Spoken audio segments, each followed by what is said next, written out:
qui ont pris toutes les dispositions qui nous ont permis de prendre en charge et rapidement, en tout cas, le cas qui a été déclaré positif hier.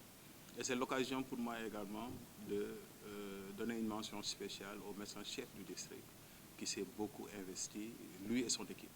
Donc il s'agit d'un cas qui a été déclaré hier et tout de suite, le comité s'est réuni. Et là, c'était juste pour voir un tout petit peu l'itinéraire, en tout cas de cette personne, parce qu'on a fait une investigation, c'est dans le cadre de l'investigation du cas, mais également une investigation suivie rapidement d'une riposte.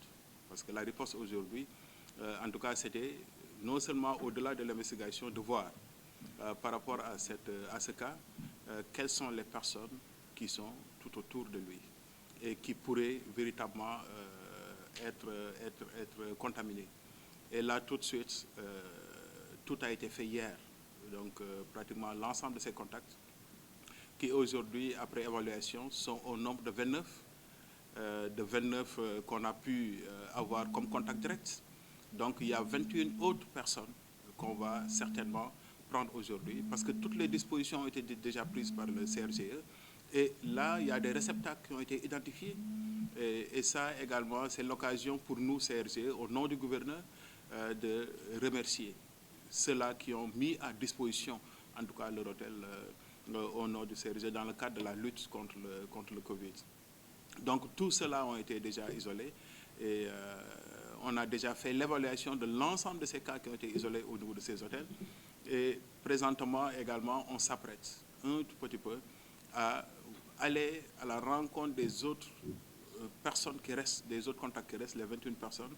Et dans l'après-midi, toutes ces personnes contacts seront mis en quarantaine et suivis pendant les 14 jours qui vont suivre.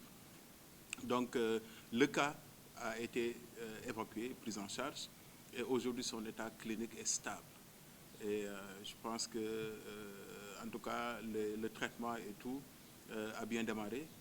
Et on va continuer le traitement jusqu'à sa négativité, en tout cas, parce que les tests vont se faire régulièrement également au fur et à mesure qu'il est pris en charge. Mais également, concernant les autres qui sont là aujourd'hui en quarantaine, surtout les contacts proches, ils vont bénéficier également de tests biologiques qui nous permettra tout de suite de dire que, voilà, parmi ces contacts proches, ceux qui ont été atteints et ceux qui ne l'ont pas encore été.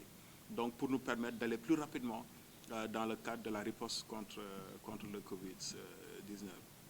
Donc, c'est un tout petit peu cela que je voulais apporter en précision sur véritablement ce que le gouverneur vient de dire.